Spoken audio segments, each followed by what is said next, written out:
Today on Notsam Wrestling, AEW delivers dream matches at Wrestle Dream. NXT changes the perception of what the product is at No Mercy. Shawn Michaels is complimenting who? And John Cena and LA Knight turn my wild speculation into spoilers. This is Notsam Wrestling. It is Notsam Wrestling here. Spooky season is upon us, and there's so much going on. We've got so much to get into today, but I'm almost at the point where Notsam Wrestling is going to need to become a daily show. Just look at last week. 3 podcasts last week. We had episode 466, then we had the Wild Speculation Special drop, both on the podcast feed and, of course, on the YouTube channel about Jade Cargill entering the fold and officially signing with WWE, the announcement made official. Then, only a day after that, like 3 days in a row, my interview with Andy Williams, a.k.a. The Butcher, which, if you haven't watched that yet, make sure that you give it some time, because there's not one person that listens to this show, even irregularly, that isn't going to enjoy that conversation. So go do that.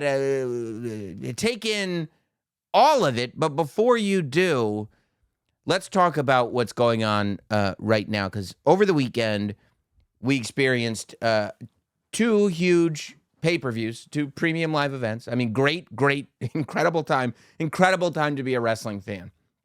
2 premium live events over the last weekend, approaching another weekend with a premium live event. It's amazing. I guess we should probably start with the most recent event, which is, of course, Wrestle Dream. AEW puts on Wrestle Dream. And, friends had said that Christian and Darby were in the main event. I had not read that was confirmed. I think leading up to Wrestle Dream, most of us assumed that Bryan Danielson would be in the main event against Zack Sabre Jr. But as it turns out, we couldn't do that. And it's not just because they tore apart the ring. Look, a lot of stuff happened on Wrestle Dream. MJF opened the show. I'm a big fan of MJF's Hogan babyface stuff. That's what I call it. He's almost, I feel like he's kind of amusing himself at this point, where he's not really, he's doing as little wrestling as I think we've ever seen, especially in AEW. Like, he's going back to the old school sports entertainment. Let me make these fans cheer for a body slam and me putting my opponent's head up his partner's rectum. This is the type of stuff we used to cheer for when we were kids, and now MJF has brought it back. I do wonder at what point we'll get back to having the AEW champion kind of headline pay-per-views and defend the title. It's interesting because I felt like there was meat on the bone of the Samoa Joe story, and we kind of did it in 2 weeks. And part of that is because we wanted to get right to Arthur Ashe Stadium to do it there. And I think the other part is because we're right in the middle of this Adam Cole story. All the stuff going on with MJF and Adam Cole, all these mini stories that are happening, they all kind of relate back to this much larger story that's being told right now with MJF and Adam Cole. And you can relate it to the bloodline in the sense that part of what forgives Roman Reigns seldom defending the championship is that the story kind of, I don't want to say makes up for it, but at least offers an explanation for it. The story of the bloodline comes before everything. And Roman Reigns as champion is a key part of that story. But also a key part of that story is that he doesn't defend it too much. We're privileged to see him. It's a whole thing. Now, it's a totally different story when it comes to MJF. But ultimately, the idea of him and Adam Cole having the Ring of Honor Tag Team Championship, the idea of him defending it by himself against the Righteous, like all these steps theoretically add to this larger story, which in the end will be worth it. And I kind of have faith. I think Max is pretty smart when it comes to stuff like that. And it does also give other people in AEW some room to grow, titles room to grow, right? It looked for a minute like it was going to be the international title, but it wasn't the international title this time, and maybe that's good. Maybe if you're doing more pay-per-views, having different titles headline the pay-per-views every time, maybe it'll only make all the titles mean more. We had a TNT championship match headlining this show. But before we get there, so the MJF stuff was a lot of fun. I think Julia Hart deserves a certain amount of accolades. Julia Hart, as just for the amount of improving that she's done, just for the fact that people are looking at her as a top person in the women's division. Say what you want about the AEW women's division, and they're probably, as long as that show was over the weekend, there probably should have been another women's match on it. But realistically, there's a lot of growth in that division. You're seeing people become stars in that division. You watch Jade Cargill go from never having wrestled a match to becoming a big enough star that WWE's rolling out the red carpet for her.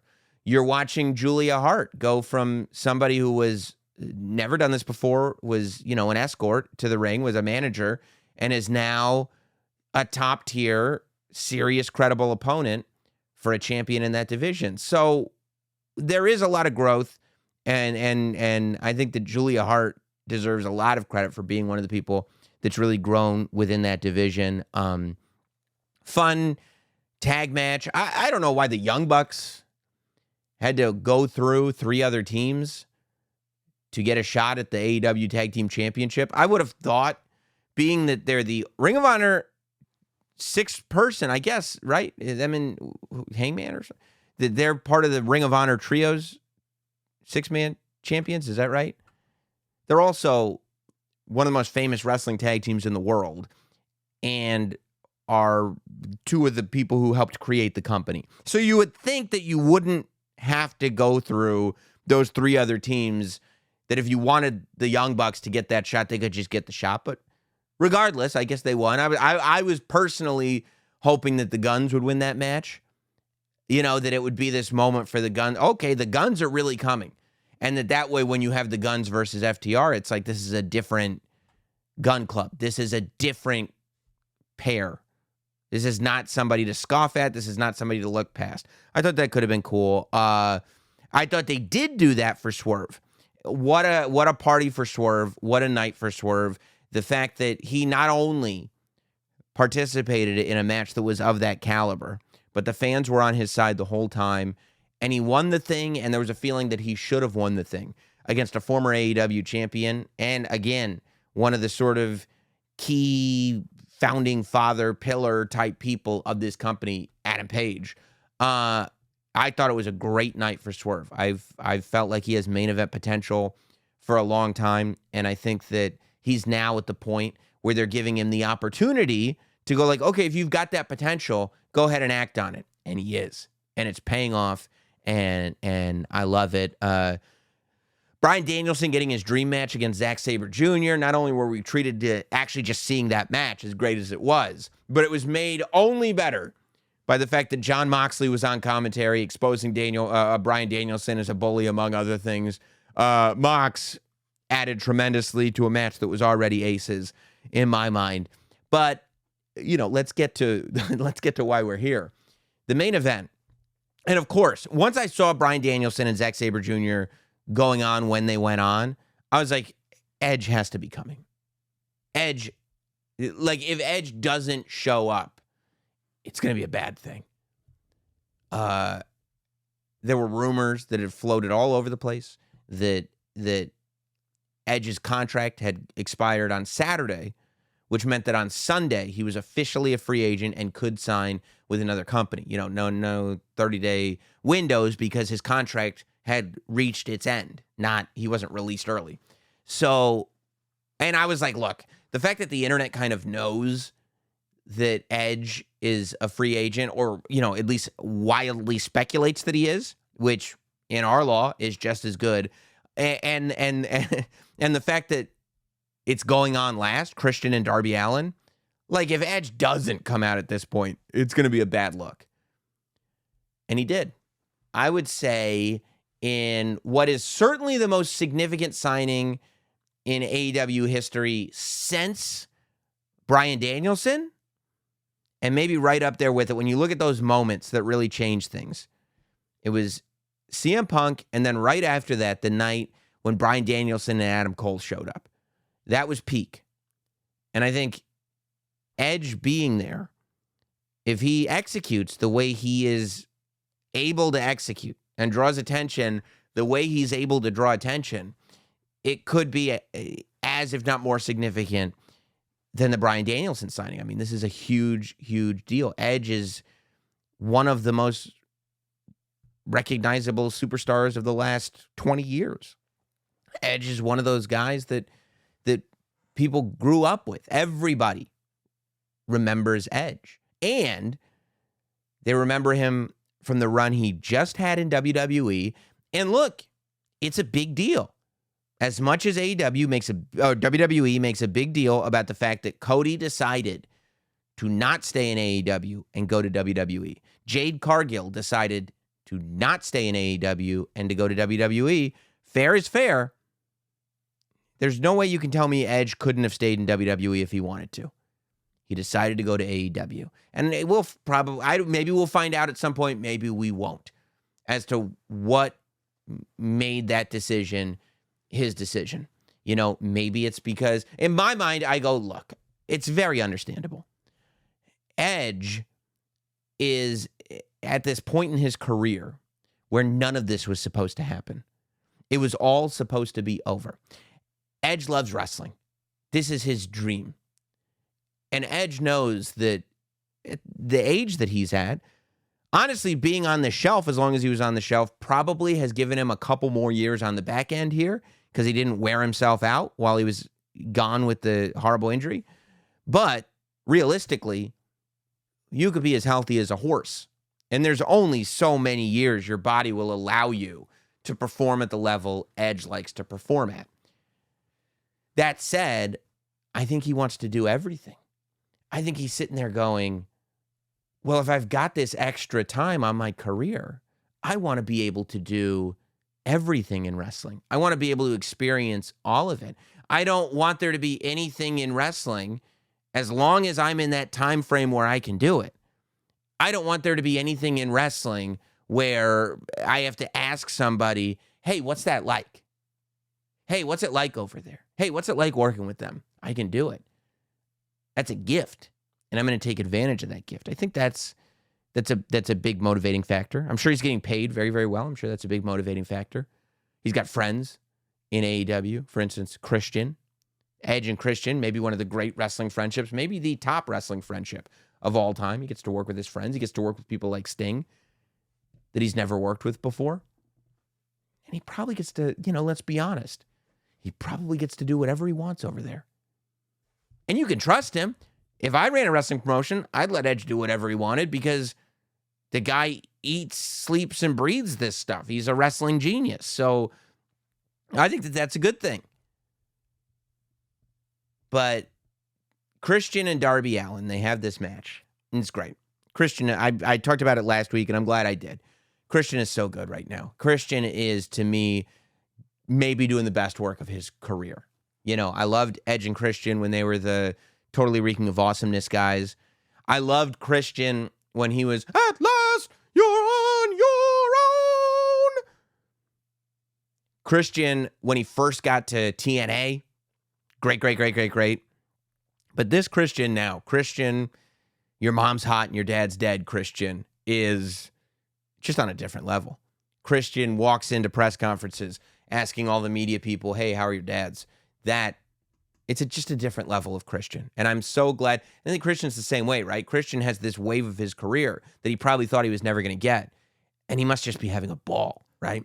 So Darby and Christian have their 2 out of 3 falls match. Darby gets the first fall. Christian wins the second via a count out. And I mean, Darby has this way of just terrifying people. The way he takes bumps, it's like you don't know when something is messing up, and this is just how he's taking it. He doesn't take bumps like anybody I've ever seen, and it is like, it's worrisome. It's worrying. But I think that he's going for that, right? You had Nick Wayne's mom, hot mom at ringside, that Christian was trying to get with, that she was having no part of it. And then at the end, after Christian exposes the ring, he moves up the canvas, he exposes all the plywood, and we see it all. He's going to knock out Darby Allin with that TNT championship. Nick Wayne comes out, takes the title from him. Referee's knocked out. Nick Wayne dives in the ring. Looks like he's going to hit Christian with it. He's right next to Darby Allin. Boom, turns around, knocks out Darby. 1, 2, 3. Christian wins the title. Nick Wayne and Christian hug. Nick Wayne has found the father that he was looking for in Christian Cage. It is despicable. It is manipulative. It is disgusting. Sting comes out because they go to town on Darby Allin. They're beating him up. They're beating him out. Here comes Sting.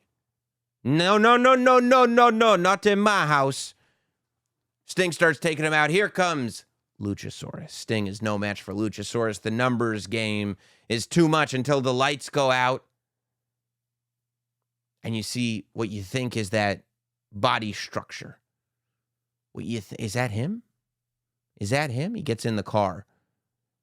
Drives over a road that I believe it says rated R on the road that he's driving over. Oh my goodness. Here we go. Little voice, lights are out. Little voice comes on. I believe it said, "You thought you knew me." And then they got the music. On this day, I see clearly. And you're like, oh my goodness. It's him. He's referred to. Now, Taz said he was the rated R superstar. So I don't know if WWE has a trademark on that or not, but he was referred to as Adam Copeland. Either way, we all know who he was. Edge stood in that ring. Christian thought he had a pal in Edge. Edge lays out Nick Wayne with a chair shot, which, by the way, if you're Nick Wayne and you're 18, 19 years old and you get to be in that ring with Christian on your side, taking licks from Sting and Edge, I mean, what lottery did you win to be able to be in the coolest position for a 19-year-old in the industry?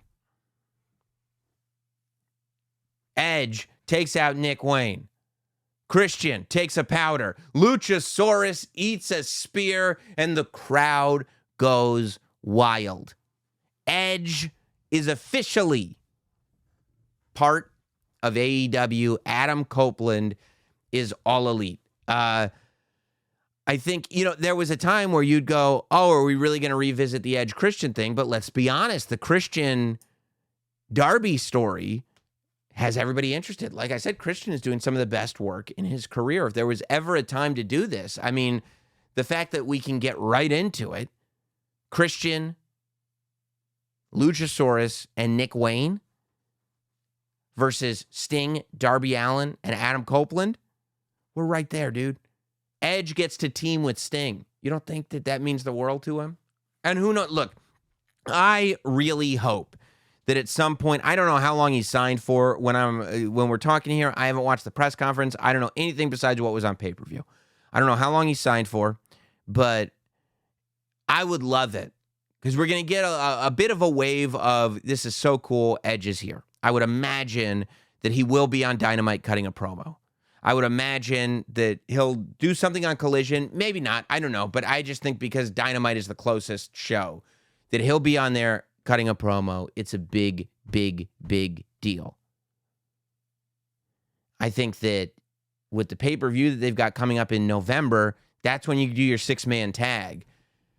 But realistically, I would say within 6 months, I would love to see Edge turn heel. I would love to see that. Because we never saw it in WWE. We never saw a true return to the ultimate opportunist. We never saw a true return to that character that was the Roddy Piper to John Cena's Hulk Hogan. We didn't see that guy that came out of the Matt Hardy drama, that guy that decided to lean all the way into being an absolute sleaze bag. That's the Edge that I want to see in AEW. A true, disgusting spoiler.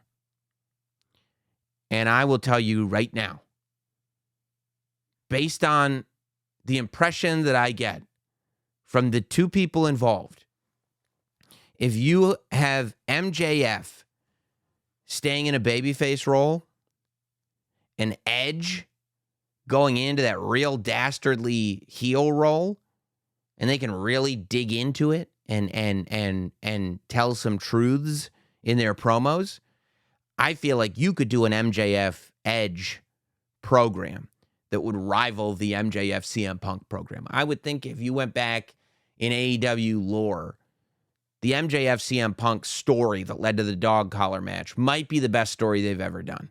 You know, maybe the first story with the Elite and the rise of Hangman Page and all that, maybe.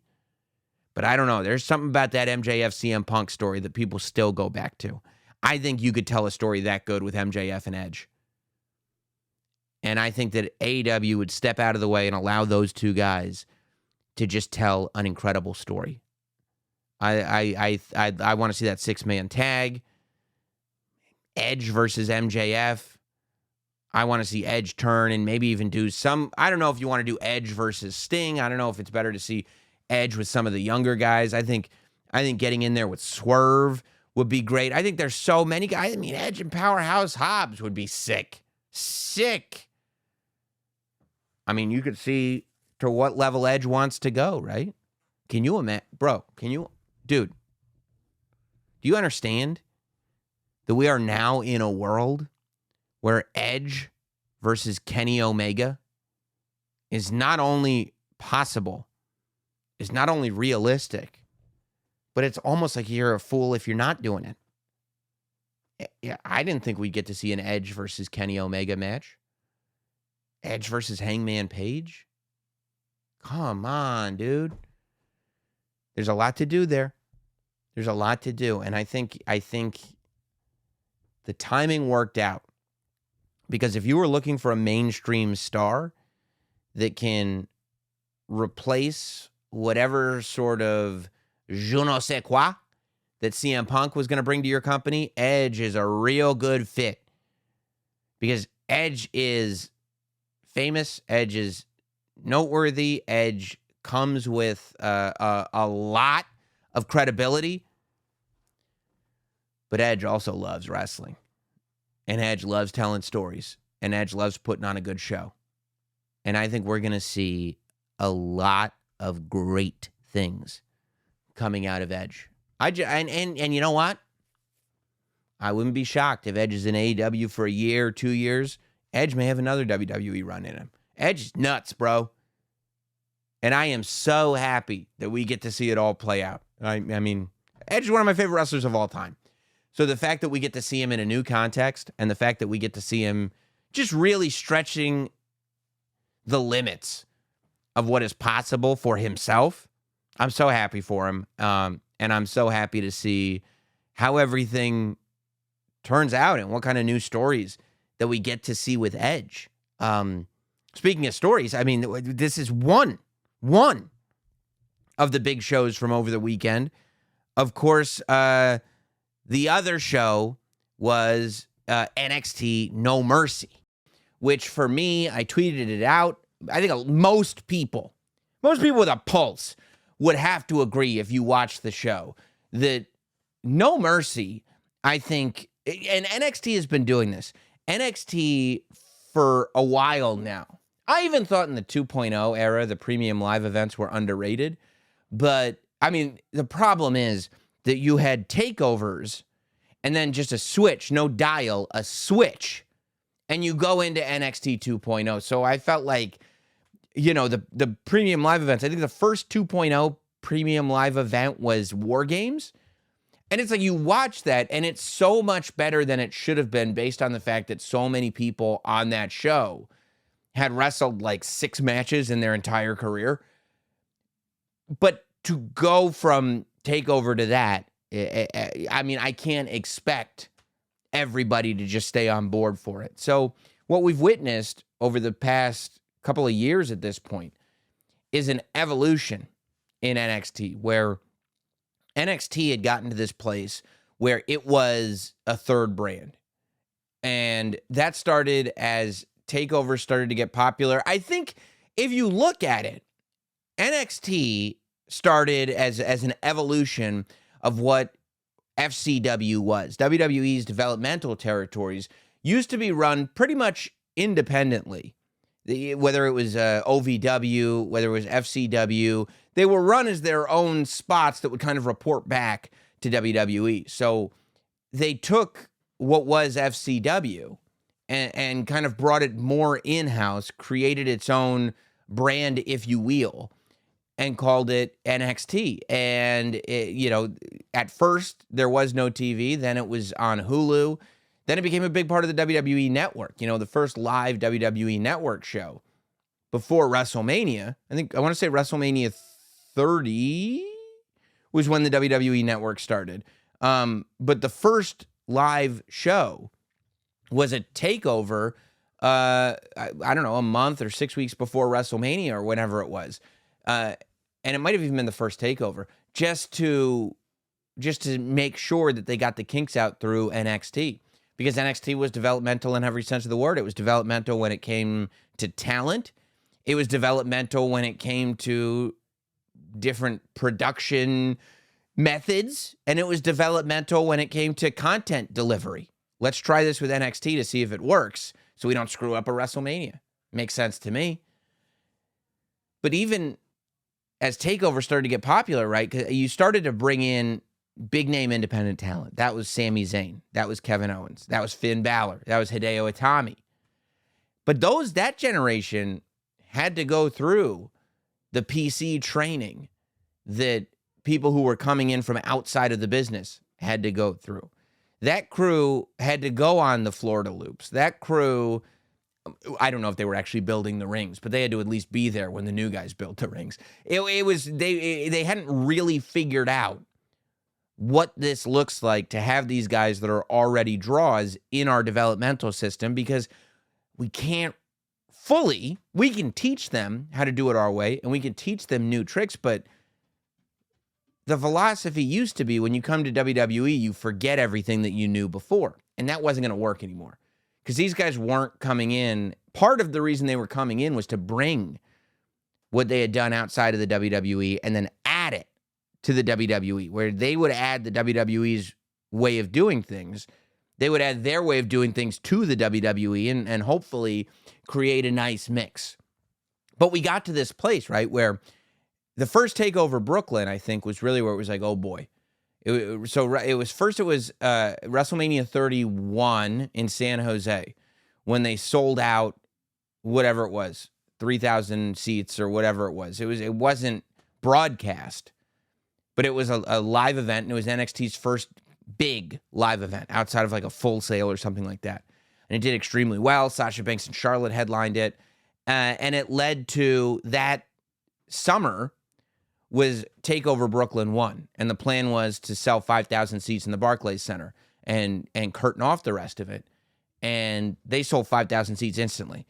And so they started selling the sections that they were initially planning on curtaining off until really quickly they sold out the whole building. The Barclays Center was full for NXT. And if you watch the progress of NXT coming off of TakeOver Brooklyn 1, that was when it started. They had this incredible 3-year run or so of having these events that not only would sell out full arenas, but also on WWE pay-per-view weekends. The conversation every single weekend was, yeah, the pay-per-view was great, but TakeOver was better. Yeah, that was a good pay-per-view, but did you see TakeOver? And I can remember doing pre-shows and being in the locker rooms. And I'd do the pre-show for TakeOver, and then I'd be there for the pre-show for the WWE pay-per-view.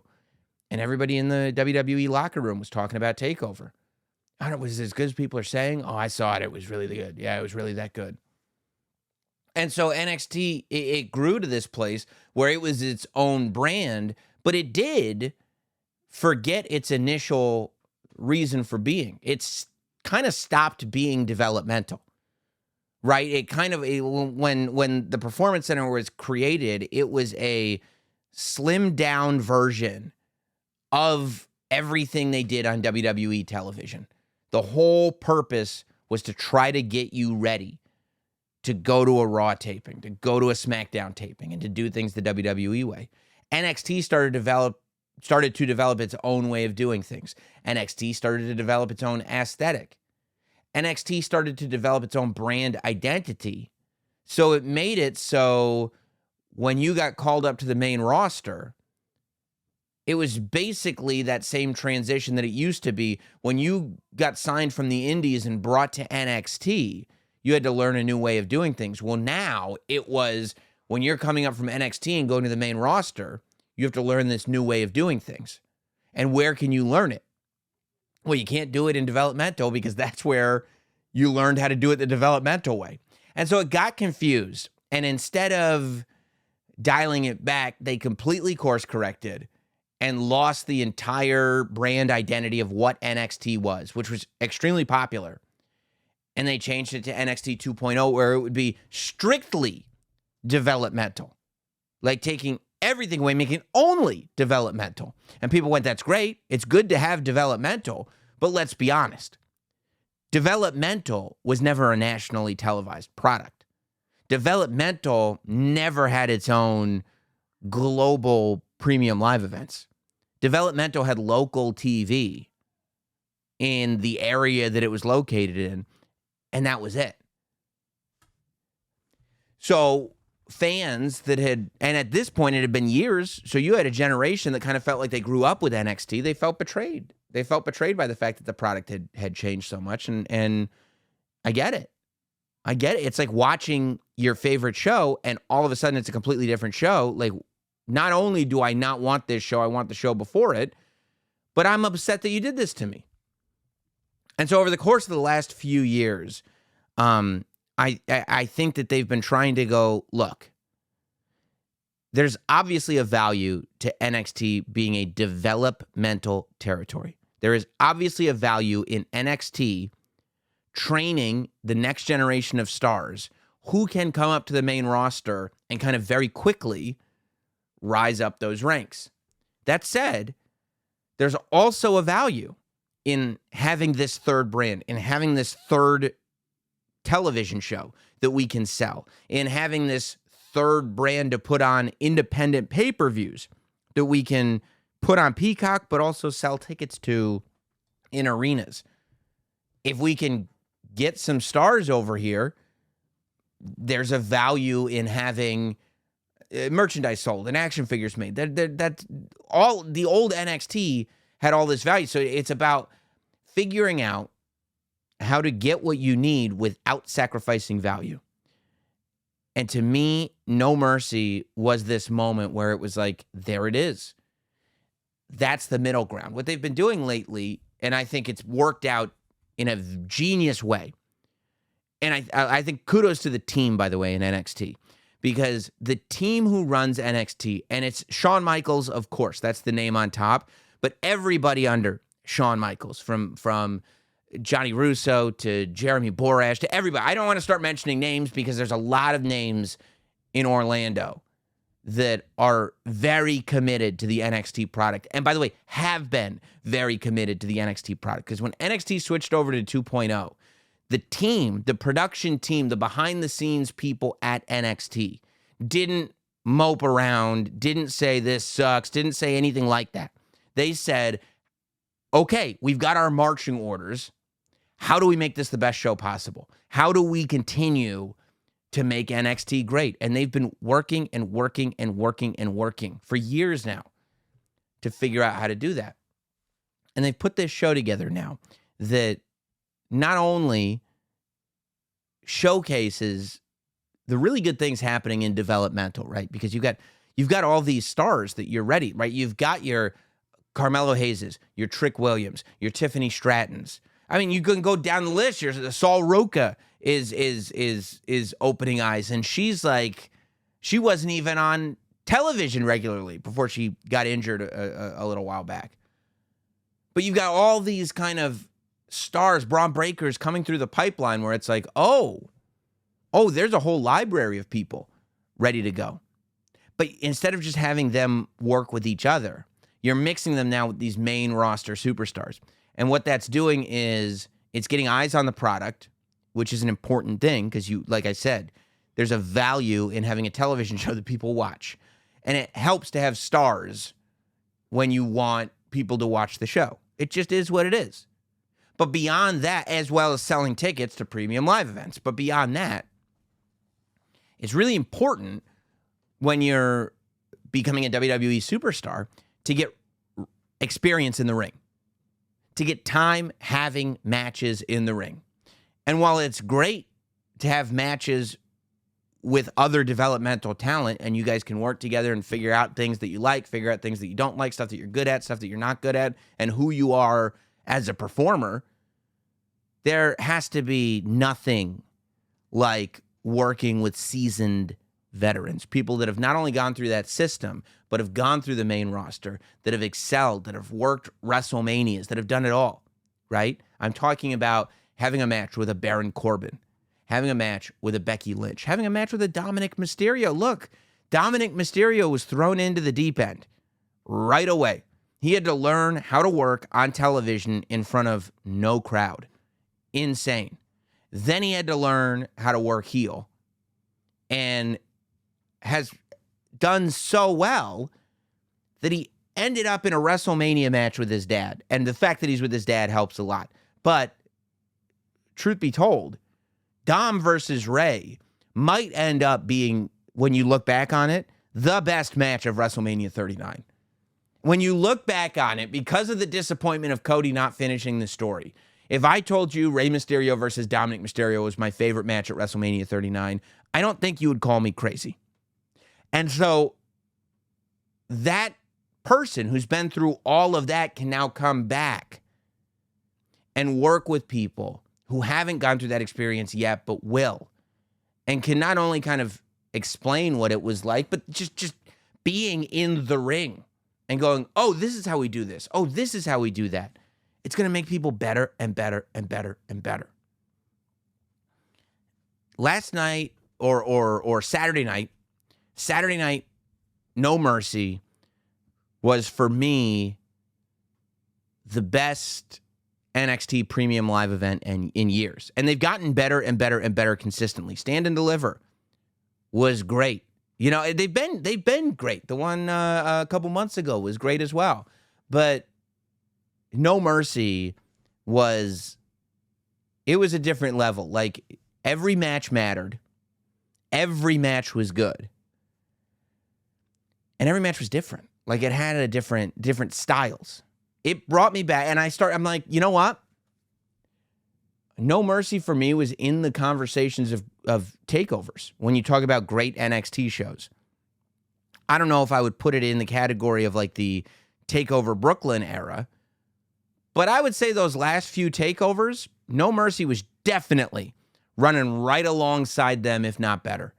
It was such a fun night as a wrestling fan to just sit back and enjoy the show. I mean, I think, you know, what they've done with the Heritage Cup, because I've always thought that having different rules, I think that Heritage Cup rules and like pure rules in Ring of Honor, as wrestling fans, we've watched hundreds and hundreds, if not thousands, of wrestling matches, and we know the rules. And even if it's extreme rules, it's still the same basic rules, but they use weapons. If it's Falls Count Anywhere, it's still the same basic rules, but they use weapons they could pin somewhere else. In a cage match, it's the same basic rules, but maybe they can hop outside the cage.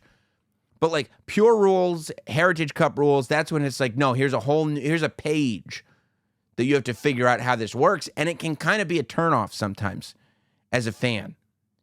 But when you can add story into it, all of a sudden you're invested. Even if you haven't fully wrapped your head around every single rule, you're like, yeah, but the fact that Noam Dar is such a putz and loves that cup so much, I'm interested.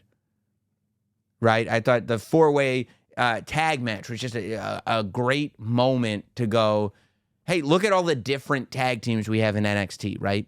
We've got the Creed brothers that are next in line. We've got the family, Tony D and Stax, which is like the most over-the-top, character-rich act, you know, there. You've got Los Lotharios, who it's like, see, those are guys that were on the main roster. They've come over here and new life is being bred into them. And then you've got Out the Mud, which it's like, and we've still got more. We're still making new as we go. For me, the other matches, I mean, let's talk about it, right? First of all, Baron Corbin versus Braun Breaker to open the thing. I think that NXT has been really good for Baron Corbin. The love that Baron Corbin is getting in NXT makes me very, very happy. I feel like people are kind of seeing him there. And I think they started it in a really great way by him acknowledging his past and what had come before. And it allowed fans to kind of go on this journey with him and go, yeah, Corbin has done a lot. And then when you start to reflect back, you generally start remembering all the good things. Like, yeah, that was pretty good when he did that. Oh, that was pretty good when he did that. Oh, I guess that character did work. And you realize as he's gone through all this stuff, you're like, and he committed to absolutely everything that he was doing. I think a new respect starts to be developed for somebody at that point. And then watching him just get as physical as anybody on the roster is awesome. I love that Braun Breaker is a heel, is caving skulls in, is showing kind of the range of what he's capable of doing. And I love that Baron Corbin got the W. Coming out as Ghost Rider and walking home with the win, I think is a good look. You know, I've said this about John Cena on the main roster. But if you're going to have Corbin in NXT as a guy who it's like, it's good to have him here because he can put people over, you got to win some big ones. You can't just put people over. If all you're doing is putting people over, then eventually it doesn't mean anything when people beat you. And then we've wasted what we had. So good on them for that. I thought you talk about stories, and this is one of the things that NXT does well. It's just there's a cohesive storytelling up and down. Things make sense, and you look at like Trick and Carmelo, and there are different kind of versions of this story you could tell and different directions that it could go in. But if you're watching, you care. I think conventional wisdom would dictate, and maybe a few months ago you would have thought, yeah, Trick will turn on Carmelo. But if you've been watching NXT TV, if you even watched NXT last night, clearly, or over the weekend, clearly, I keep saying last night, clearly, Trick is the babyface here. There's no way you're going to a building. I don't care if he's facing Carmelo. There's no way you're going to a building and you're not cheering Trick Williams. There's no way if you're going to a building you're not chanting "whoop that Trick." It's too fun. There's just something inherent about that dude that you want to root for, because you look at him and and you listen to him, you watch him, and he's one of those guys that it's like, yep, he's going to be a player. That's the one to put your money on. So the idea that Trick Williams beat Dominic Mysterio with a lot of controversy. I wasn't wrong when I was critical on the pre-show for No Mercy. A lot of controversy. Dragon Lee, Shawn Michaels. Dom Mysterio has a lot of enemies. I got a lot of enemies. But the fact that Trick Williams won the North American Championship, I love that, because it's like, even though they're bringing main roster talent in to garner eyeballs, they're not doing it at the expense of storytelling. If the story is better to have Dominic not be the North American champion and to have stuff start to develop between Carmelo and Trick, that's the direction to go in. And that's the direction they did go in. Because Trick Williams wins the North American Championship. Carmelo Hayes loses the NXT World Championship, which is a massive deal. That title doesn't get switched around much. And Carmelo Hayes was like kind of the child of 2.0, right? It was like Braun Breaker won the title pretty quickly. And that was like the obvious thing. From the minute NXT 2.0 started, Braun Breaker was the guy they pushed to the top. But Carmelo Hayes was the guy that everybody was rooting for. Carmelo was the guy that everybody was waiting to finally have his moment, and he did. And now the moment's over. And just that closing shot of the pay-per-view, having Carmelo and Trick embrace each other and still be on the same side. But there being this thing where it didn't feel right that Carmelo was still in this position of authority, right? That Trick, when you look at him, he's got a title. Carmelo doesn't. Trick isn't in a support role anymore. If anything, that's been reversed. And I don't know if that's a space that Carmelo's character would be comfortable in, right? But deeper than that is, and people have freeze framed it, which I love that they caught it. Carmelo looking straight at the title instead of talking to Trick and looking at him in the face, looking at the title that was on Trick's shoulder. And when he hugged him, you could hear him touching the championship. Like Carmelo doesn't want to be without a title, especially if his support is the one with the title.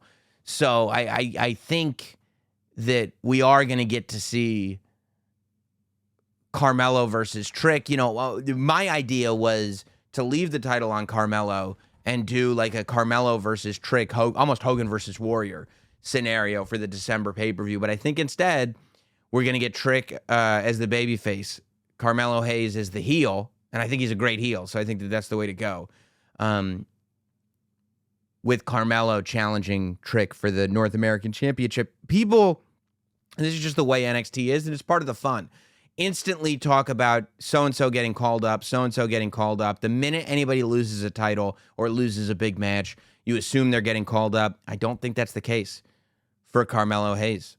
I think we've still got more story to tell. I think we're going to see what it looks like when Carmelo Hayes doesn't have the title. I think we're going to see what it looks like when Carmelo Hayes is a heel. And I think it's going to be good. You know, I definitely don't believe the timing in calling somebody up to the main roster. You should not call somebody up to the main roster based on timing of an NXT story.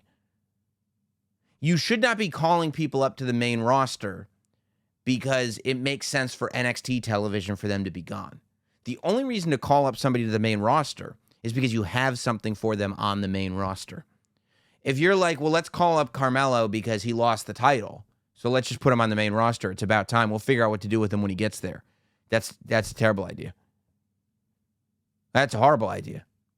To bring him up there with nothing to do, I mean, how often does that work out for anybody? It really hasn't. Instead, like they did with Zoe Stark, what are we going to do with Zoe Stark? Instantly put her into this storyline. Boom, here we go. That is what I'd like to see with some of the big stars in NXT, going to the main roster with purpose instead of just because, okay, well, they lost the title, so let's just send them to the main roster and see what happens. Melo's match with Ilya was incredible, better than even I expected. The most intense thing ever. I love Ilya as NXT champion. I love the idea of a long title reign over there because now that he is the champion, you can't see him losing that title. Who's going to beat Ilya Dragunov for the NXT championship? And this means that for the next however long, we're going to get Ilya Dragunov main events at NXT Premium Live events, which you can't really ask for more than that. And then when we talk about calling people up, the same conversation about Carmelo Hayes, I think you can have about Tiffany Stratton. When that I think there are people who are going to naturally think that with Tiffany Stratton losing to Becky Lynch, okay, time to call her up to the main roster. No. If it is time to call her up to the main roster, that's fine. But what should dictate that is her positioning on the main roster. When I look at Tiffany Stratton, even though she lost to Becky Lynch, I kind of go, listen, this girl has a ton of star power and potential. I don't think that calling Tiffany Stratton up to the main roster to go to the bottom of the pile makes a lot of sense for me. I don't think that Tiffany Stratton's character works as a bottom of the pile character. I think that what you want is Tiffany Stratton having more matches like she had at No Mercy. And that's not going to happen on the main roster if you bring her up there right now, especially looking at what the women's division looks like. I think that Tiffany Stratton has been working live events with Becky Lynch, and I think maybe with Charlotte too. And I think that is what's going to be, and I said the same thing on the Jade Cargill Wild Speculation podcast for Jade. I think that's going to be something that's going to benefit her to no end. I think keeping her on live events and working with top stars is going to get her ready quick. But realistically, I think it's also only going to help everybody if Tiffany Stratton continues to have big matches on NXT shows. If it were up to me, coming off of this premium live event, I've got Tiffany Stratton sticking around NXT for a while. I've got her having a spot in the Royal Rumble because other NXT talent could be in the Royal Rumble, but kind of introducing her to the main roster with a nice spot in the Rumble. She doesn't win it, but she's got a good spot. And she goes back to NXT, has a massive, I guess her biggest NXT match at Stand and Deliver, WrestleMania weekend. The purpose would be that you have people leaving Stand and Deliver going, yep, Tiffany Stratton was the standout there. And then the soonest I would bring her up to the main roster would be either the Raw or the SmackDown after WrestleMania when you start to refresh. Because the way things are right now, I don't see her going to WrestleMania this year. And if that's not going to happen, unless you got a big plan for her on the main roster, I would keep her in NXT and just have her keep getting better and putting out more amazing performances. Because her match with Becky Lynch, both Becky and Tiffany were unbelievable. I mean, that whole show, the physicality of everything, from Corbin and Breakker to the men's title match to the women's title match, those three matches were like, those six superstars aren't leaving the same. They're not waking up the next morning feeling great. In their soul, they are. In their brain, they are. But in their bodies, they're hurting because they put on a show for all of us. When Becky lost her grip on that barbed wire baseball bat and it went flying and you saw her face, it was like, wow. But I mean, Tiffany hitting that swanton off the top rope, denting the table, not breaking all the way, but breaking enough. I'm sure Matthew will throw it in an I'm the table spot, but I don't think it's a full I'm the table spot.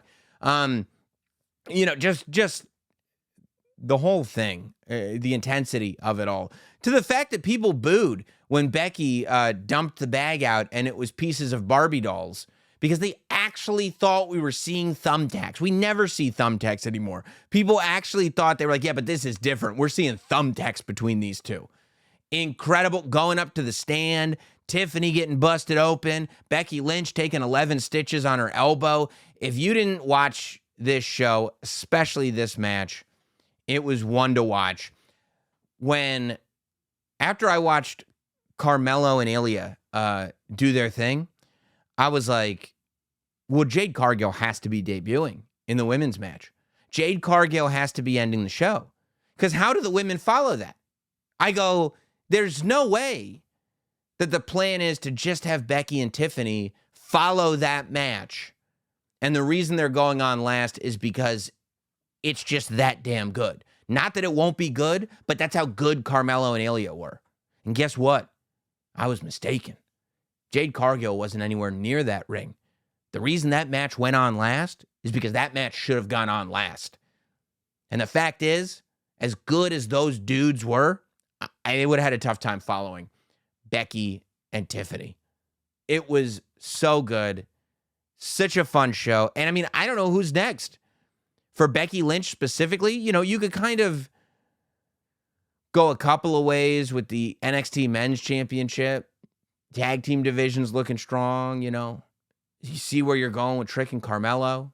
But realistically, with Becky Lynch as the NXT Women's Champion, and what she just went through with Tiffany Stratton, I mean, if Tiffany Stratton couldn't end Becky after all that, I don't know who on the NXT Women's roster is going to. But I have faith that they're going to tell us a story that's going to get us somewhere exciting. They said they're doing Halloween Havoc. It's going to be 2 weeks of television this year, October 24th and October 31st. So we'll see. I doubt Becky Lynch holds on to the NXT Championship all the way through to Deadline, which is the beginning of December. But we'll see. Maybe Tiff gets it back on the 31st of October, and then she carries it into Deadline. And then maybe she loses it finally at Stand and Deliver. She becomes two-time at Halloween Havoc, night 1 or night 2, and then carries it to Deadline and then on to pay-per-views where they hopefully build an opponent for her by Stand and Deliver who could take the title off of her. That's probably where I would go. But speaking of Jade Cargill, who, I said it on the podcast, I'll say it here. right to the main roster for Jade Cargill. She's a superstar. She got a superstar's entrance already. The job that the WWE's PR team did on getting that news out there and making it seem like Jade Cargill, bravo. Bravo. Again, going back to the behind the scenes folks. They made it seem through their PR system that Jade Cargill signing was indeed the biggest free agent that you could possibly sign.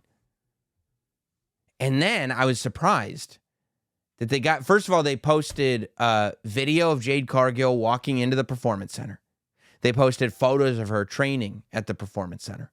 She did a couple of interviews for like ESPN while she was there. And then on SmackDown, they covered it. You know, Corey Graves and handsome Kevin Patrick putting it over, and Michael Cole telling the story and saying straight up, I can't wait for Jade Cargill to be in WWE.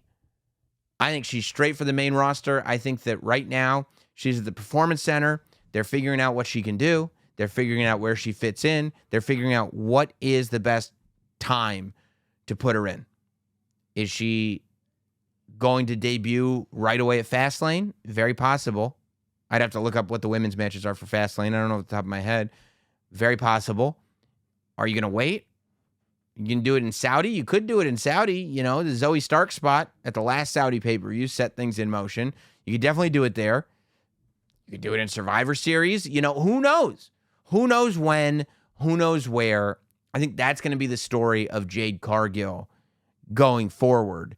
But, I mean, she is being set up like a mega star. And this is what I'm talking about people like Carmelo Hayes and Tiffany Stratton coming up to the main roster and being put in a position to succeed. You can't, for NXT as a product, for WWE as a product, and for the superstars themselves, there are certain people, Tiffany Stratton being one of them, who shouldn't go up to the main roster and be at the bottom of the heap.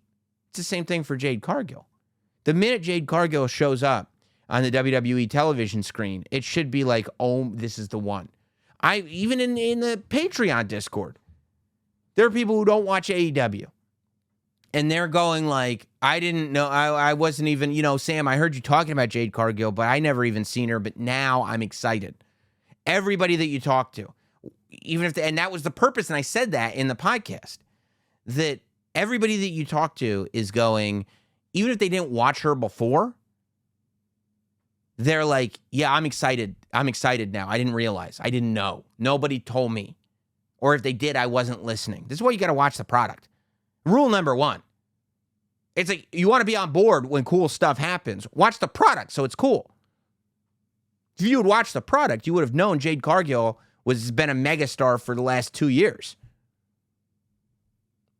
If you watch the product, you'd go, imagine what that would look like with the WWE production around it. Just watch the product. You can get all the information there. It's right there. It's the Bible. Jade Cargill coming in has to be that level of star. Because if she comes in and she's just a mid-carder, then you're going, why did WWE make such a big deal out of this person? And then the next time WWE tries to make a huge deal out of a person, it's like, yeah, but you said that about Jade Cargill, and she's right in the middle of the card. So I think that we're going to see what it looks like for WWE to build a new megastar in this era under the TKO regime, what that really looks like, what goes into it. And I think that it's going to be really cool. I know we've been going on and on about the weekend for a long time, but before we completely move on, we're not done. You know, news travels fast in this world of professional wrestling. And before No Mercy, I don't know if it was the day before or a couple of days before, Shawn Michaels did one of his calls with the journalists to talk about stuff. And, well, there was something interesting that I thought we should discuss. Somebody asked him, what do you think of CM Punk and the idea of CM Punk coming to NXT? And I thought Triple H's response, I'm sorry, Shawn Michaels, that was a Freudian slip. Shawn Michaels' response was interesting, not surprising to me, but I think surprising to some. There is this narrative from people who, for whatever reason, who don't work. If you have worked with somebody and you don't like them because of your experience with them, I will never fault you for that. But if you don't like somebody because of internet reports of how they've handled business, and you like sit there, no, I don't like this guy because of this. And I'm like, you just read that on the internet? I can't relate to that. I don't understand that behavior at all. And I feel like that happens a lot with CM Punk. People go like this. They go, no. WWE would never do business with him. They know he's trouble. Oh, they do? Oh, thank you for telling me that. I didn't realize I was talking to Pat Patterson Jr. I didn't realize I was talking to somebody who had the inside track and everything going on in WWE. Thank you for the insight, Arnie Scalland. Thank you. I appreciate that. I didn't realize you were the grandson of Toots Mondt, who is still got the inside track on everything that goes on, and that he's too big of a problem. Thank you for telling me that. Now, if somebody who's worked with him tells me he's too big of a problem, then I go, oh, tell me more. I'm interested. I got my ear open to you. No, man, I saw a shoot interview on YouTube. Oh, you did? Oh, okay. Cool, man. Because Shawn Michaels said on the media call, this was the quote, well, of course, Shawn said, we'd welcome him here in NXT. I love that. Well, of course. It's almost like, why would you even ask? CM Punk coming to NXT, which that's the right answer. If you have the option of putting CM Punk, and honestly, it's not an impossibility, depending on where CM Punk is at in terms of what he wants to do. But he says, well, of course we'd welcome him here in NXT. My guess is he probably would go to the main roster, but I always enjoyed working with Phil. Oh, Shawn Michaels enjoyed, but you don't hear that people enjoyed working with CM Punk. You hear, thank you, Shawn Michaels, for bringing back our favorite segment this week in CM Punk. You all thought it was dead. You thought we were never going to have another This Week in CM Punk. But a couple of weeks ago, we had one. I don't care what celebrity sons he puts in a chokehold. Nobody is taking away my This Week in CM Punk segments. This Week in CM Punk is here again, thanks to my man, HB Shizzle. He says, well, of course we'd welcome him here in NXT. My guess is he probably would go to the main roster, but I always enjoyed working with Phil. Shawn loves it. Everywhere you go, they go, working with CM Punk, what a hassle. Shawn goes, I don't know what you're talking about. I think it's great. He said, I've always liked him. What? Somebody admitting they like CM Punk? Does Shawn Michaels know this is going to hit the internet? And I understand he's a different kind of cat and can sometimes be challenging to get along with people, but that's probably why I like him, because I suffer from the same thing, which is really interesting that Shawn knows that, because when you do break it down, you realize that the legend of CM Punk and the legend of Problem Shawn are similar. Getting into fights with coworkers, having fans love him regardless, leaving it. The fact of the matter is that the performance always speaks for itself. Being very polarizing with people backstage, having your friends love you and do anything for you, right? But if they're not your friends, they think you're the scum of the earth and will tell dirt sheets all about you. Shawn went through all that. But still, obviously, that's for people to decide higher up on the food chain than I am.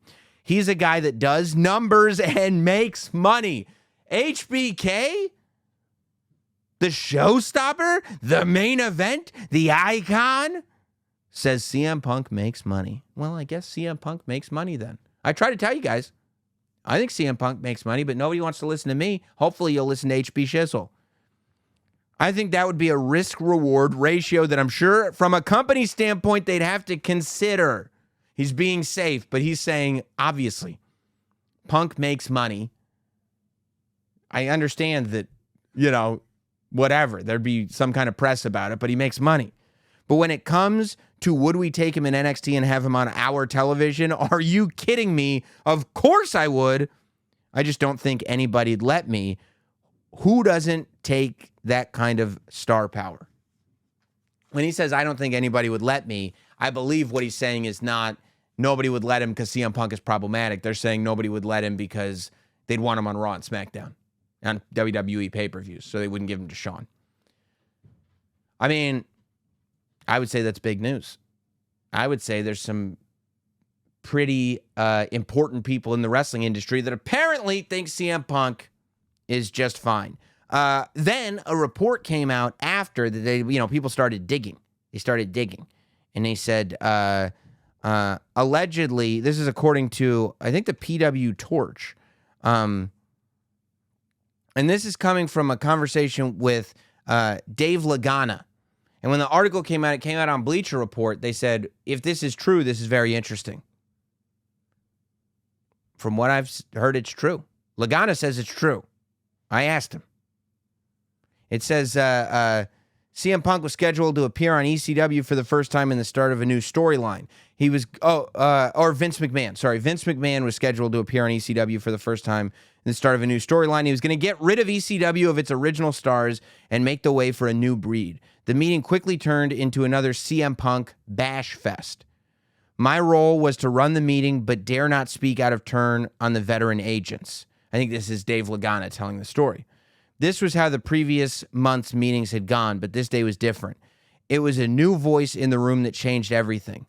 If you don't like something the kid is doing, why don't you just work with him to fix it instead of killing him? That voice belonged to Shawn Michaels. So this is not revisionist history.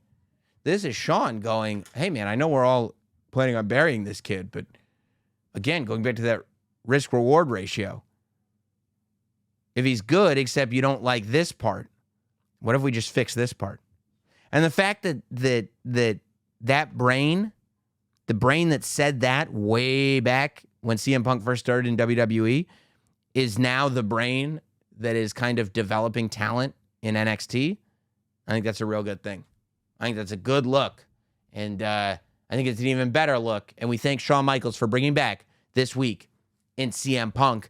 One of the most interesting things to happen this week happened on SmackDown for sure.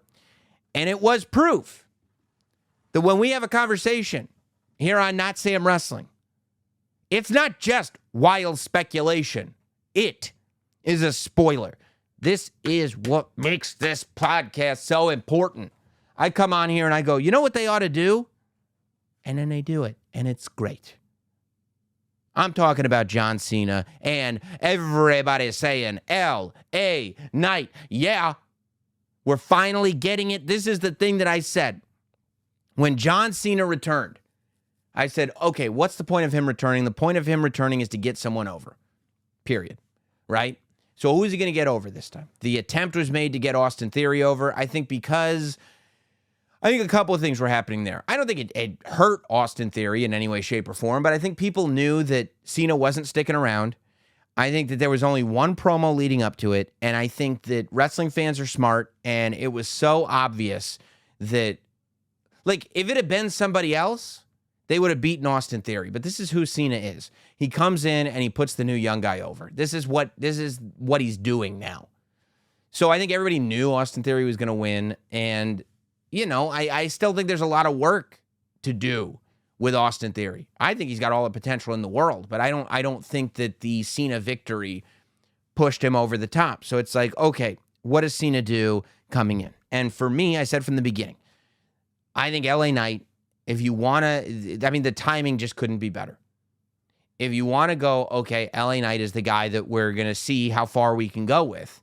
Cena is the guy to give that ball to, right? Now, I think some would say, okay, and then Cena can turn heel, right?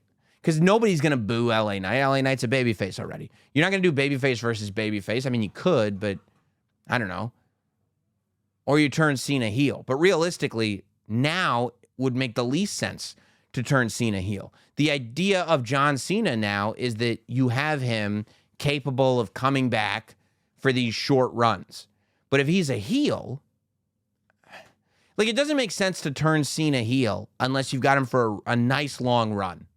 If you're going to turn Cena heel, it's almost like put the title on him. Like, if you've got Cena from now until WrestleMania, then you could turn Cena heel now. Have him go on the run of the century. go to WrestleMania, have somebody finally beat him, put a babyface over, and then have them embrace so that Cena, turns back to being the Cena that we all know and love on his way out. So that way the next time he returns, he's back to being a babyface. But the idea of him being around for a month and a half and you turn him heel is like, okay, so after all this time, we get 5 weeks of John Cena as a heel and that's it. It makes no sense. It's a dumb thing to do. So for me, the only thing to do, and also I'm tired of seeing John Cena lose all the time. For me, the only thing to do was to have John Cena and LA Knight tag team. And I said that from the beginning. If it's me, I'm putting LA Knight and John Cena together on a tag team. And I got nervous that it wasn't going to happen. The way they were building AJ Styles, I got nervous that they actually were going to do the AJ Styles John Cena tag team. And while, yeah, it would have been fun to see AJ and John Cena together after all these years, that's all it would have been. It would have been a fun nostalgia show almost. And that's not to put AJ Styles in that category, but it would bring back the nostalgia of the beat-up John Cena era AJ Styles. AJ doesn't need it. AJ doesn't get made by teaming with John Cena at this point. AJ almost is John Cena. Not from the mainstream perspective, but in the sense that he's already a made guy. There's no more making AJ Styles. He's made. If you don't believe in AJ Styles at this point, I don't know what you watch. LA Knight, on the other hand, has never been in this position. So all you can do for a person like LA Knight is make the spotlight bigger and bigger and bigger and bigger and see how he exists in it. If you make the spotlight as big as humanly possible and he still sucks up every ounce of it, well, then guess what? You really do have yourself a megastar there. And that's why putting him in a main event in a tag team match where John Cena is his partner and he doesn't get lost in the shuffle, that's the best way to make a guy like that. If he gets lost in the sauce because you got bloodline elements, you have John Cena, and then you have LA Knight, and he gets lost in all that, then you realize, like, okay, he's not that guy. He's a different guy. But if he brings all the eyeballs his way, then you realize, like, okay, we got something here. And I think that's the test, right? That's what we've got at Fastlane with the match made official. After the wild speculation on Notsam Wrestling weeks and weeks and weeks ago,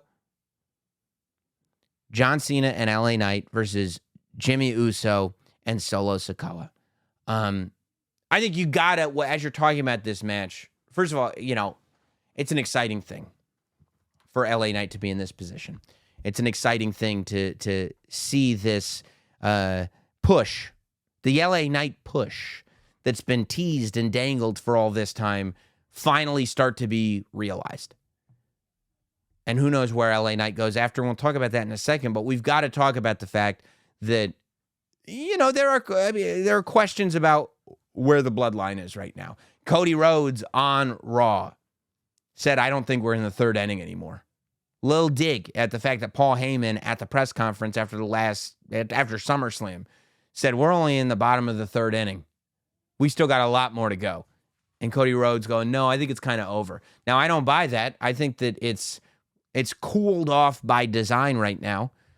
I think the fact that you don't have Roman Reigns on television for a couple of months is like, okay, after SummerSlam, let's cool down the bloodline so we can heat it right back up when Roman gets back. I think that is being done very, very intentionally. I think the fact is that we have not gotten proper resolution on the Jimmy Uso, Jey Uso turn. Like what happened at SummerSlam still has not been explained. What you can gather from what's happened on television is that Jimmy Uso had second thoughts about turning on Roman, that Jimmy felt okay turning on Roman, but he didn't want Jey to be the star. He didn't want Jey to be bigger than the Usos as a team. And that's why he's gone back to the bloodline. You can kind of say that that's probably what's going on, but that hasn't been spelled out for us in any way, shape, or form. Again, I think intentionally. I think the reason it's being done intentionally is because they want to get Jey to be as big a star as humanly possible. And you can already see it happening on Raw.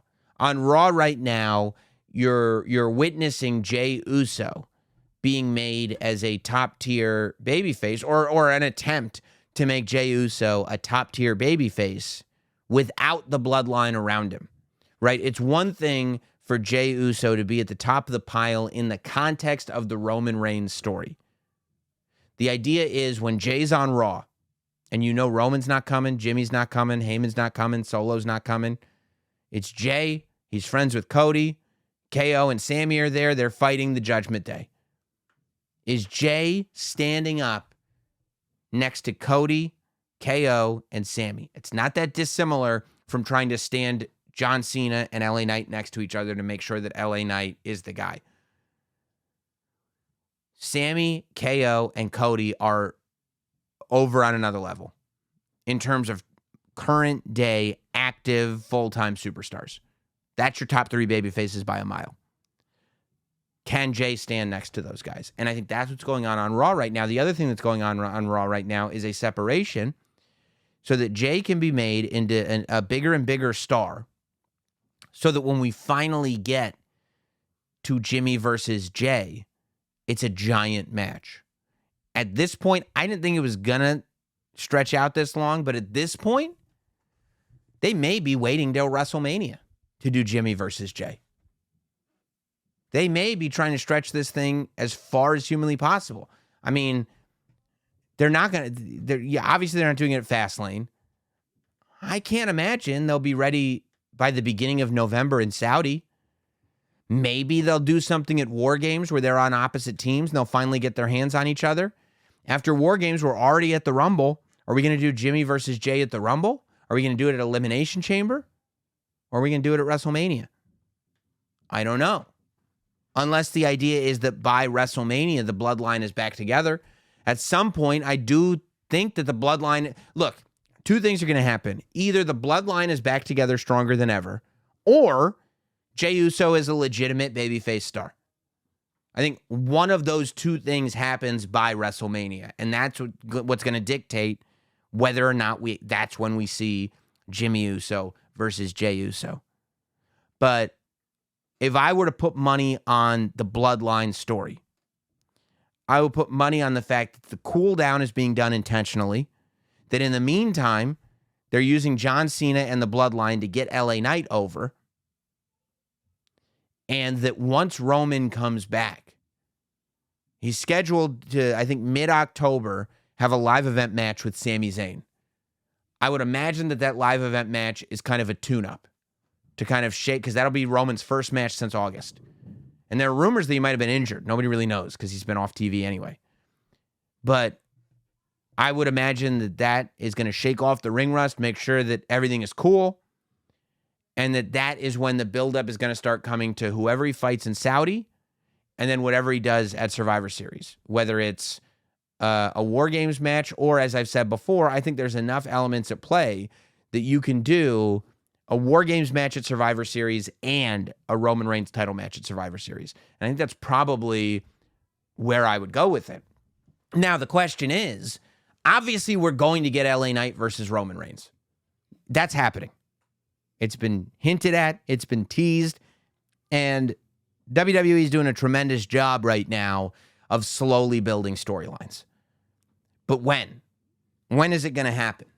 Is this because I would have bet money that we're going to see a Roman Reigns title defense at Crown Jewel in November. You've got baked in, because on SmackDown, LA Knight joins John Cena's side.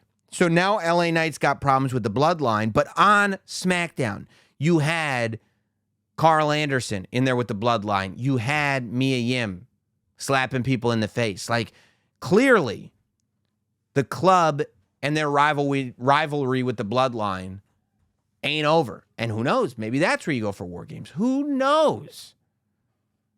But I think it all depends on when they bring AJ Styles back. If AJ Styles' injury is done after Fastlane, then I think you're probably going straight to AJ Styles versus Roman Reigns at Crown Jewel, and then maybe LA Knight versus Roman Reigns at Survivor Series. But I think you're going to get one at Crown Jewel and one at Survivor Series. I just can't tell you what order they're in yet. I do love the fact that we've got simultaneous storytelling being done. That you've got a scenario where, depending on how this branches off, it makes sense to have both of those matches. We're telling both of those stories at the same time. So we can do them 1 month after the other, but they both have multiple weeks of story built in. It's not like, okay, we're done with AJ. We've got 3 weeks before the next pay-per-view. Let's start telling the LA Knight story. Nope. We build foundation here. We're just planting seeds. We're planting seeds all over the place. And the plants are going to bloom at different times. All the seeds are getting planted. But depending on how the season goes, that's when we'll start picking some of these vegetables. Are we getting cucumbers or are we getting carrots? I don't know which one comes first, but I guarantee you they're both going to be delicious. I really liked how that one came out. I'm going to be honest with you. I was excited about that. A few news and notes. Of course, Fastlane next week. I love when you talk about planting seeds and hinting at what's to come. That Drew McIntyre heel turn is coming, huh? Can you feel it? Can you smell it? I can. I'm excited about it. I love it. We got a taste of it, a whiff. But, I think we're going to have a full-on McIntyre heel turn. And I'll tell you, the idea of Drew McIntyre beating Seth Rollins is tasty to me. The idea of Drew McIntyre getting that title off Seth Rollins, that's downright delicious to me. And now you got Drew McIntyre as a heel world heavyweight champion. Now you can get Seth Rollins to chase him. You can have Cody Rhodes versus Drew McIntyre. Drew McIntyre as a heel opens up a whole new world. Because you're looking at people right now, right? Like if Shin doesn't take the title from Seth, which he kind of should, but maybe he won't. If he doesn't take the title from Seth at Fastlane, well, you're not going to do another Shinsuke match. So, aside from the Judgment Day, who are your big heels on Raw? You got all these great baby faces now. You've got, across both brands, you've got nothing but awesome baby faces. You got AJ Styles. You got LA Knight. You got Sami Zayn. You got Kevin Owens. You got Cody Rhodes. You got Jey Uso. It's babyface city. We need some heels here. We need some heels to have multiple matches. We can't just keep putting them in there with Dirty Dom. Dirty Dom is carrying a lot of weight for the heel crew, okay? Look, he's my favorite wrestler in the business right now, but that's a lot of weight even for those big, massive shoulders. Drew McIntyre, on the other hand, Drew McIntyre is a threat to Seth Rollins. Drew McIntyre is an interesting opponent because Cody Rhodes is at this point where it's like, okay, Roman Reigns, Brock Lesnar, who can Cody face that is a credible threat? Drew McIntyre. Drew McIntyre beat Brock. Drew McIntyre went toe-to-toe with Roman. Drew McIntyre was the guy. Look at him, too. He's a beast. So I'm excited about that. I think there's just egads of potential in a Drew McIntyre heel turn, and I think there's a lot that it'll make interesting. I mean, Pretty Deadly can do no wrong. Yes, boy! I'm like, yeah, I've been since NXT, I've been a massive Pretty Deadly fan. And, I mean, the vignettes that they're doing about Elton Prince's road to recovery, c'est magnifique. It's so good. So good. I love that Pretty Deadly has come up to the main roster, and they haven't touched them. They're letting them do their Pretty Deadly thing. And it's like, once they're there, they control the tag division. They're so good. And then speaking of planting seeds too, the LWO versus the Street Profits. Now, something that I really like, right? Fastlane, we're getting LWO versus the Street Profits and Lashley. But there's a little thing.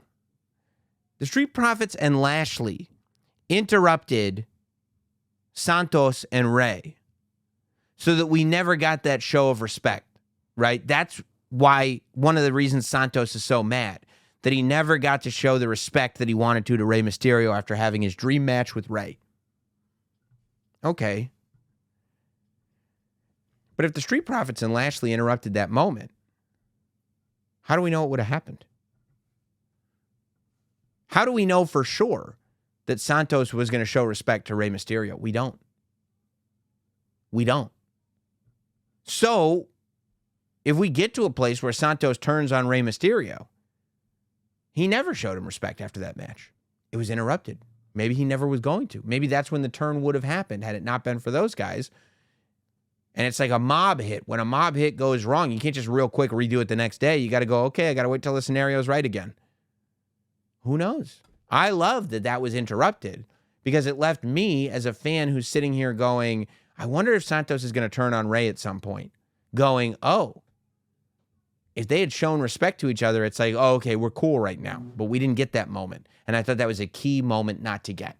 Loved it. Thought it was really great. Maybe I'm looking too much into it, but I don't think so. You know what I do think? Well, you would know if you sent in an email. It's time for the emails. You can email notsamwrestling@gmail.com if you want to be a part of this segment. Notsamwrestling@gmail.com. We do emails on every show. Make sure you're subscribed to the podcast, by the way, however you're consuming it, at our YouTube channel. If you're not watching the podcast, still subscribe to our YouTube channel. We got amazing content going up throughout the week, every single week. YouTube.com/NotSamWrestling. Make sure you're subscribed, as well as leaving comments on the videos, hitting like. If you're listening on Spotify, make sure you're subscribed and you're leaving a rating. If you're listening on Apple, make sure you're subscribed, you leave a rating and a review. And tell all your friends about this podcast, okay? Because what other podcast sits here, and when you think you're hearing wild speculation, you're actually getting spoilers. Let's go to the emails again. NotSamWrestling@gmail.com. One of our regulars, Kanjay, writes in, what do you see being the main event of NXT Stand and Deliver 2024? I smell a Wesley heel turn against Dragon Lee, dethroning him of what? And sending his ass to the main roster, or Hayes versus Trick finally happening. I'm also pretty damn sure Braun Breaker and the Creeds will be called up by that point. What do you think? Well, I don't know what heel turn. Oh, Dragon off. Oh, you spelled it like dragon. Wesley heel turn. Dethroning Dragon off? No, I don't think a heel Wesley is dethroning Dragon off. I don't think that's going to happen. I think Hayes versus Trick will probably happen before Stand and Deliver. That's still almost 6 months away, or almost 6 months away. It's way too early. I mean, we can speculate wildly about what's going to happen at Deadline, but with everything that goes on at NXT, there's no way we can sit here and figure out what's going to happen at Stand and Deliver. That's an unreasonable request. Ultra Boy, what was your favorite pay-per-view of 2022? Forbidden Door or Clash at the Castle? Is there a third option? Well, 2022 WrestleMania was pretty great. Right? Wasn't that WrestleMania 38? 2022 was the first Forbidden Door, so I don't think that was the best one. Yeah, I would say WrestleMania or Clash at the Castle, I think. Backlash was 2023. WrestleMania was probably the best.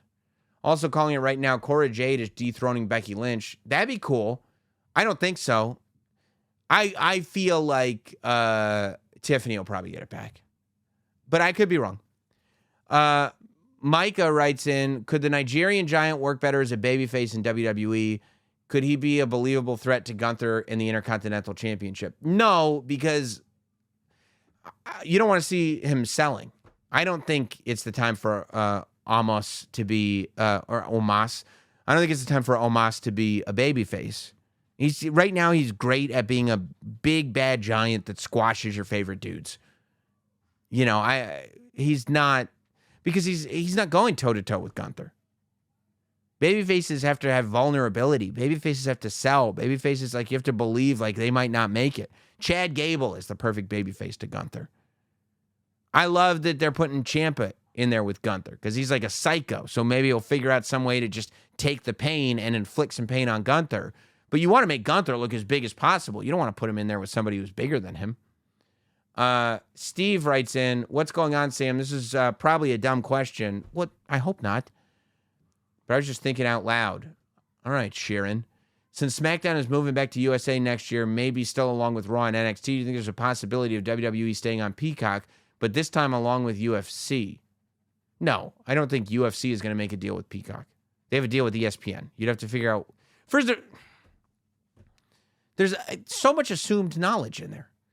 Do I think there's a possibility of Raw, NXT, SmackDown, WWE, and UFC all being on Peacock and USA? Yeah. Yeah, that's a possibility. There's also a possibility that I'll get abducted by aliens. That's also a possibility. You know, I think that they're looking for separate TV deals for Raw, SmackDown, and NXT. As I said last week, I think Raw is going to end up on a streamer, be it Amazon, be it something like that. You know, I don't think WWE is going to put all their eggs into one basket unless that basket is like so full of money that we don't even understand it. If NBC Universal is paying $1.4 billion just for SmackDown, do you know how much? I mean, think about it. That means if SmackDown's worth $1.4 billion, Raw is probably worth around the same.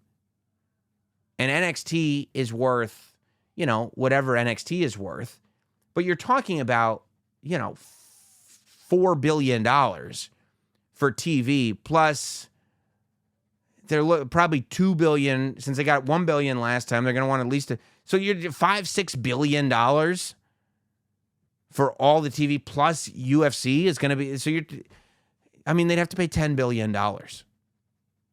maybe $15 billion. How are they going to make their money back? How can that possibly be profitable?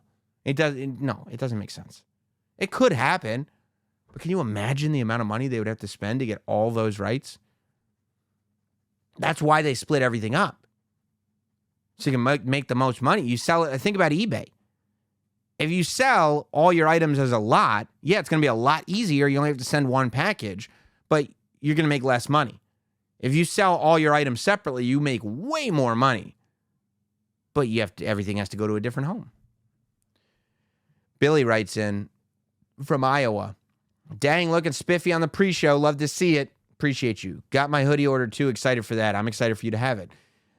Question is, how would you bring Wes Lee into the main roster? That's a complicated one, you know? I think it would have been, I think MSK as a team would have been easy. That tag team probably would have already been on the main roster, to tell you the truth. Wes Lee by himself, I think he's only starting to develop an identity on NXT. I think he's still would do well to figure out what is the character that's going to get fans behind him. Either that or bring his tag team partner back. Bring old Zach Wentz back. You know, I think that that's probably what fans would want the most. I think as a team, they do great on the main roster. Easy. I think they get Hardy Boys energy, young Hardy Boys energy. But as a singles, I think it's a little tougher for Wes Lee still. I think it'll happen. I just think it's a little tougher right now. Okay, Avik writes in, how about this for the cash-in? During the last man standing match, Nakamura versus Seth Rollins, both Seth and Nak are knocked out. Damian runs in to the ring, cashes in, and just stands there for the 10 count to win the title. Look, I think in terms of the visual and the hype, if that's the last match on the show, I think it does kind of end the show with a dud. That said, it is genius. Like, if that's not the last match on the show, it'd be awesome. It'd be awesome. It'd be genius. It'd be original. I love that finish. For the last match on a pay-per-view, can't say I love it. For the middle match on a pay-per-view or for the last match on an episode of Raw, love it. You see what I'm saying? I think it's a great finish. I think it's not enough oomph to end the show with. Unless you're going to end the show with Cena and LA Knight versus the Bloodline, then you could do it. It might make Seth Rollins and Shinsuke look like idiots, though. I don't think they'd look great coming off of it, but it is, I mean, it's one of those that's so interesting. You had my curiosity, now you've got my attention. Marvin writes in, longtime listener, first-time emailer. I love that. I remember a long time ago you said you were a big fan of sugary kid cereals. Yeah, they're the best. With Elimination Chamber coming from Australia, I'll probably end up watching it the next morning. What's your cereal recommendation for kicking back and watching a premium live event? I'm thinking Lucky Charms. One more question. What's your Mount Rushmore lists? Oh, you're a son of a bitch for asking that last question. You knew it would bother me.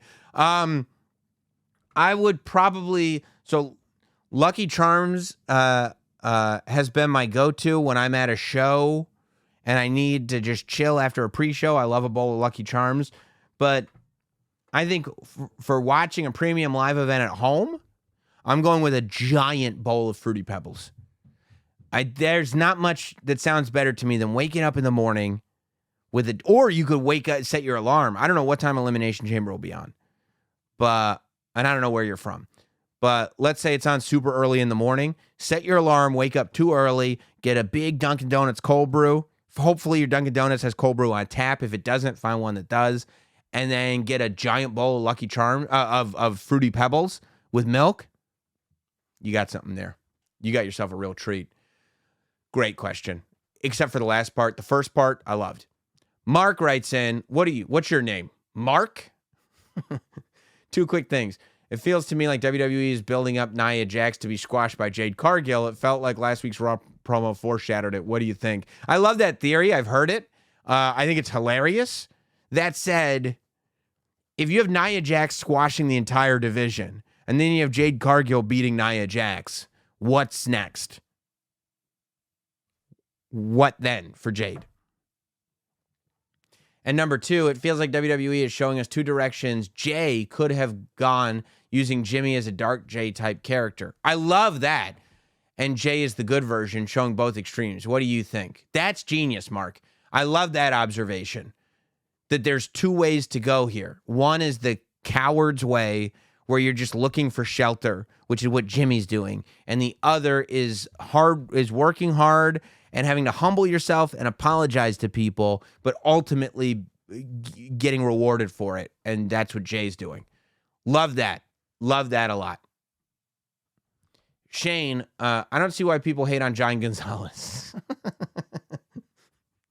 Just a great way to start any email, any conversation, any email. That this is literally it's from Shane. You open the email. This is the body. I don't see why so many people hate on Giant Gonzalez. Shane, I feel like you and I would get along great. I think for the time, he was a very memorable character who was scary for kids and overall enjoyable in a short run. Who do you think is another big man that you think gets more heat than they deserve?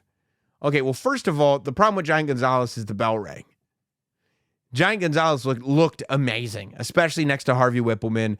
His spot in the 1993 Royal Rumble is unbelievable. I remember as a kid going like, oh my God, this is terrifying. I can't wait to see this match with The Undertaker. And then I saw the match with The Undertaker, and I thought, yeah, I could have waited. I could have waited on that one.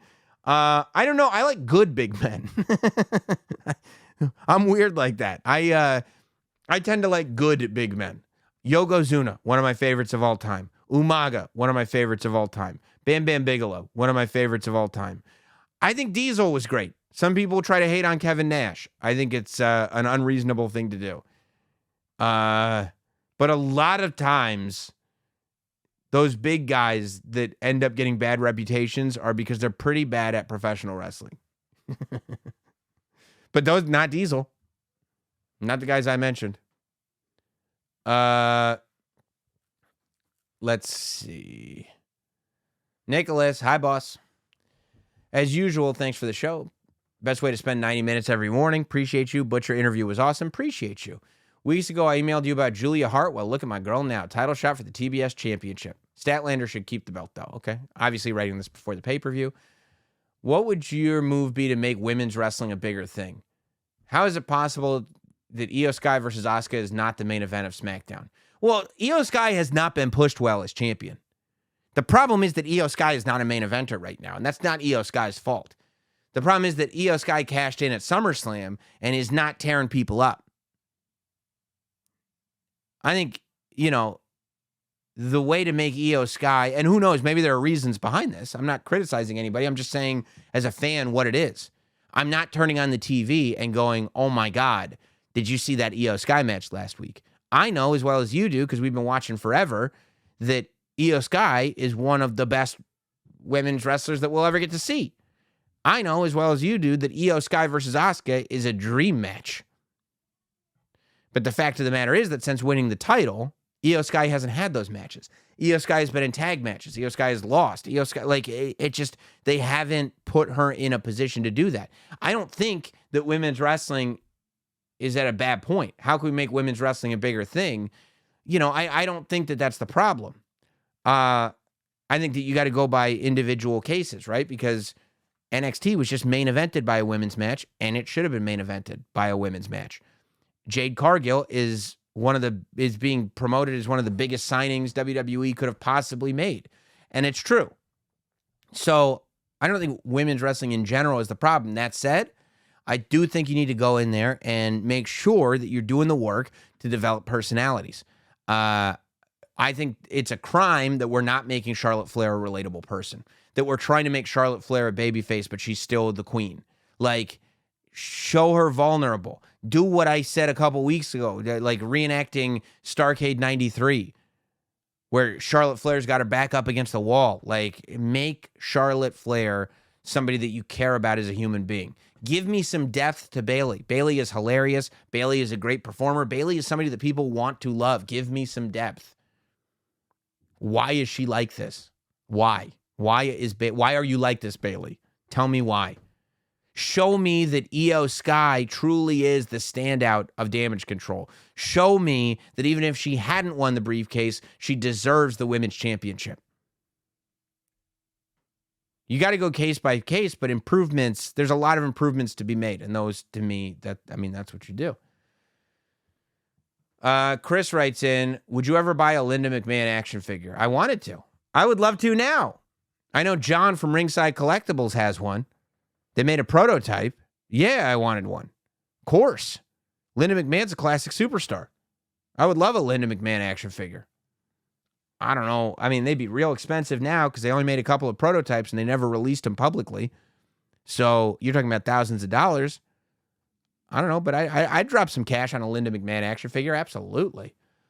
Another Chris writes in, my name's Chris and I've been a fan of yours since What's the Haps. That's a long time. Loyal listener since day one-ish. That's right. Down since. I'd love to hear your take on this mini challenge. It better be really mini because I don't like a challenge, especially in the email segment. I always get a little annoyed when all male stables claim to hold all the gold when each member wins a championship, since it completely ignores the women's division and makes the female performers feel less than. I don't think it ever makes the female performers feel less than. I think when a stable claims that they have all the gold, they're generally heels. Like, Judgment Day says they have all the gold. They don't even have the men's world title. I think that that's off.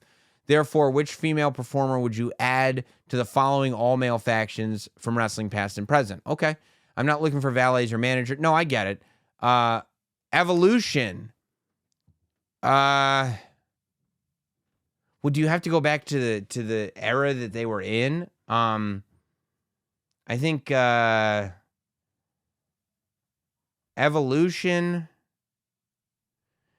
Eve Torres would have been cool in Evolution. A heel, buttoned up, business suit wearing Eve Torres, who then could just tear people up. I think could have been real cool in Evolution. Blackpool Combat Club. I think Chris Statlander and Blackpool Combat Club would be the one. When you look at somebody who's just gonna like whip some ass, I think that's like the serious threat. Undisputed Era. So that means you're going back to NXT. It'd be cool to have Britt Baker go over to NXT and join the Undisputed Era, but I don't know. I'm trying to think of the women's division in that time in NXT. Probably Mia Yim. I think she does great in the club. She could have been fun in the Undisputed Era. The Wyatt family, that has to be Nikki Cross, right? If you're going to have a female in the Wyatt family, Nikki Cross. And her business got to be Bianca. Yeah, that's an easy one. All right, Chris, I did your challenge. I appreciate it. Let's see. Hayden. Love the podcast. What would you think if the WWE added Money in the Bank, but for tag teams? Not sure how it would work, but I would love to hear your thoughts on it. And if you could give it to any team, past or present, who would it be? Bushwhackers.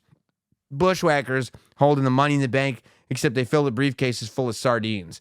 I don't know. I don't think it's a bad thing. I think they might have to beef up the tag division a little bit, but There have been times where a tag team Money in the Bank would make sense. I don't think it's off the table. They added a women's. I don't think it's off the table. I think it could be cool. Mike from London writes in, thank you for all that you do. Bringing back the Notsam Wrestling merchandise. You're the man. Hope you do some Christmas merch. Maybe I will. What would you do with Takeshita next? Or Takeshita. I always say Takeshita next. Him, when I'm reading it, that's how I say it. Takeshita next. Him beating Kenny twice must push him into the title picture, but I think it's too soon for him to feud with MJF. I think I would much rather him face Moxley. Well, I think Takeshita is another one. He's like Jey Uso that works differently in the context of Kenny Omega than he will elsewhere. I would probably put Takeshita in a rivalry with Bryan Danielson. I think Bryan Danielson is one that can really make him look strong. And then see where we're at with Takeshita. If Takeshita can hang with Bryan Danielson, then we've got something. If he can't, then we realize, because people may just be on board for the Kenny Omega story. And that's what you want to avoid. Let's see. I'll do one more. Let's see. Oh, I got a compliment from William. You're absolutely phenomenal at this. This is a good email to pick. Thank you for all the work. Yeah. I wanted to reach out and immediately break rule number 3. I live in St. I can't go any further. I'm sorry. I will accept the compliment, but I will not be going any further. Oh, we got a lot of emails. Let me make sure, because I think one said that they're going to keep emailing in until I finally read. Maybe I read it already. Okay, let's go to Max. It's his first time emailing in. Quick and sweet. Ordered my fall hoodie and can't wait to just watch the product. Yes.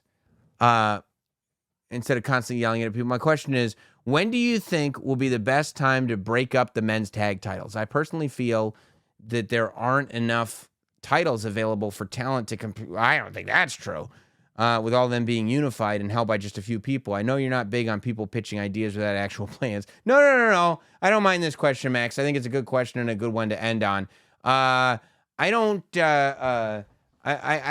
that they need to be split up. I think there are plenty of titles. I think that the titles now end up being great devices to get talent on other shows. Like, I wouldn't break up the tag titles, because they were really effective. Number one, the tag division, it's brought the tag division up a lot.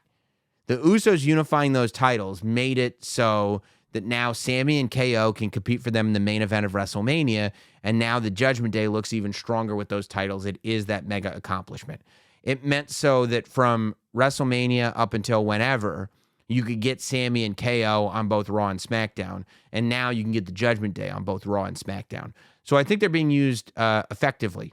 And so for that reason, I don't think that I break them up anytime soon, unless you wanted to populate the tag division with titles to kind of raise people up. Like, if you thought that Pretty Deadly wasn't getting over and needed a title, well, if that's the case, then probably break it up, because they don't need a unified tag title.